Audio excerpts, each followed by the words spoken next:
नमस्कार जय जगन्नाथ मु विश्वजित स्वागत करुच्ची टेक विश्वजित यूट्यूब चैनल को आशा करुच्ची आपण मैंने बहुत भलरे थे।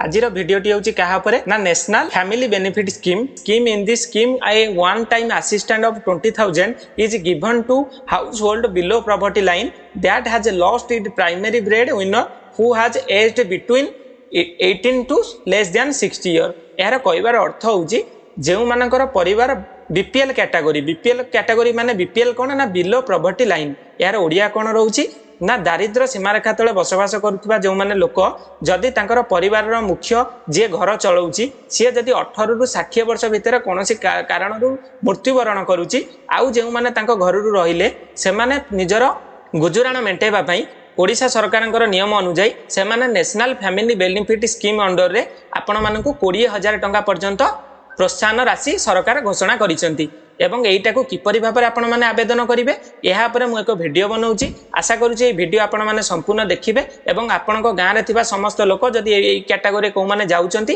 तो सेमानकु आपण माने सहयोग निश्चित भाबरे करिवे ए वीडियो देखि करी। तो चलंतु आपण माने जदि मो चैनल ले नुआ आसीचंती तो मो चैनल को लाइक करंतु एवं शेयर करंतु ए वीडियो को बहुत लोकों पाखकू एवं मो चैनल को सब्सक्राइब कर दिंतु यही नुआ नुआ वीडियो मु आपनको पई रेगुलर बेसिक रे अपलोड करी। तो प्रथमे मु आपनको कंप्यूटर स्क्रीन को नहीं जाउची। कंप्यूटर स्क्रीन को नेला परे आपनको केउंठी के आसिया पई पड़िबो गोटे वेबसाइट लिखंतु ssepd.gov.in ssepd.gov.in यही वेबसाइट रो लिंक को मु मध्य डिस्क्रिप्शन में दे देबी। डिस्क्रिप्शन रे आपण माने डायरेक्ट क्लिक करके मध्य यही वेबसाइट को आसी परिबे। हां मु आपनको कहि रखुची यही प्रक्रिया को आवेदन करिया पई यही फॉर्म टी को आवेदन करिवा पई कोन कोन डॉक्यूमेंट रो आवश्यकता रहिची आपण माने गोटे थर नोट डाउन करके रखंतु। प्रथमे कोन रहिची देखंतु परिवार मंगल योजना रे डॉक्यूमेंट हेउची प्रथम ना जे आवेदनकारी केउ माने से लोक सहित बापा किंबा माँ किंबा तांकर जदि भाई थांती कनेक्शन हेउथिबो सेई माने आवेदन करि परिबे। तो प्रथमे सेई आवेदनकारी रो दरकार फोटो द्वितीय रहिला कोन ना आवेदनकारी रो आधार कार्ड एप्लिकेंट आधार कार्ड आपण माने लिखि नियंतु एप्लिकेंट आधार। तृतीय आसिला कोन ना मृत व्यक्तिर माने जो माने डिकिस्ट अछंती मृत व्यक्तिर आधार कार्ड डिकिस्ट आधार। तापर आसिला कोन आपण माने ध्यान दियंतु बीपीएल कार्ड हला आपण मानकर बिलो प्रॉपर्टी लाइन कार्ड जोटा को आपन को मिलिथिबो।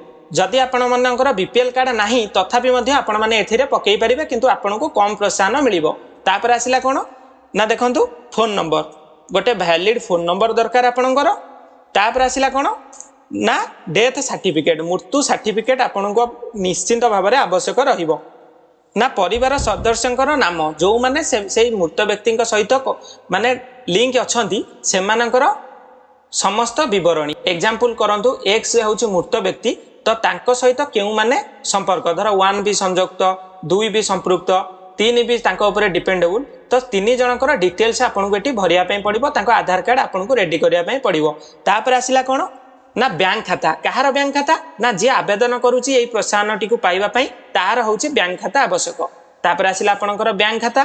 तापर आसिला कोन 8 नंबर रे आपण माने ध्यान दियंतु ना दस्तखत किंबा टिप चिन्ह ये सबुतिक थिला पीडीएफ रे स्कैन करिवे सिग्नेचर भी आपनकर पीडीएफ रे स्कैन हबो साइन किंबा आपनकर टिप चिन्ह थंब इंप्रेशन एतिकी जिनस आपन को प्रथमे अरेंज करिया पई पड़िबो जदि ए बेनिफिट रे आपण माने फॉर्म टिके पकेया पई चाहुचंदी। आई होप आपन को ए कांसेप्ट क्लियर होउतिबो।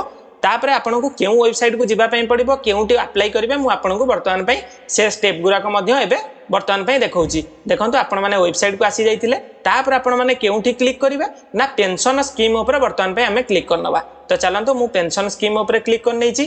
पेंशन स्कीम ऊपर क्लिक कला परे आपण को चूज स्कीम ऊपर क्लिक करिया पई पड़िबो। तो चलंतु मु चूज स्कीम ऊपर क्लिक कली तापर आपण को चूज स्कीम रे नेशनल फैमिली बेनिफिट स्कीम ऊपर क्लिक करिया पई पड़िबो। आपण माने बुझी पारुथिबे। तापरे प्रोसीड बटन ऊपर दबाई दबा। प्रोसीड बटन ऊपर दबेला परे प्रथम टैब रे हमको कोन लिखा आइछि देखंतु फुल डिटेल्स ऑफ एप्लिकेंट एतिकी जिंस आपनकर आवेदनकारी रो एठी भरिया पई पड़िबो। प्रथमे कोन कोन भरिया पई पड़िबो मु कहि दउछि फुल नेम ऑफ एप्लिकेंट आवेदनकारी रो नामटी चलंतु मु एठी भरि दउछि बर्तमान पे मु से आवेदनकारी नाटी को भरी देछि तापर आपनको डेट ऑफ बर्थ एठी फिलअप करिया पई पड़िबो से आवेदनकारी डेट ऑफ बर्थ आपनको आधार कार्ड रे जहा लिखाई छि आपण माने एठी देखिकरी फिलअप टी करि नेबे। तो चलंतु मु बर्तमान पे फिलअप कर नउछि। तापर आसिला कोन ना जेंडर जेंडर माने हला कोन ना लिंग पुरुष किंबा फीमेल की अदर आपण माने एठू चॉइस कर नियंतु जेहेतु ये पुरुष लोग गोटे लोकर करूछि त मु पुरुष को बाछि नेछि। तापर आसिला आधार नंबर टी एठी आपनको फिलअप करिया पई पड़िबो फिलअप करिकि आपण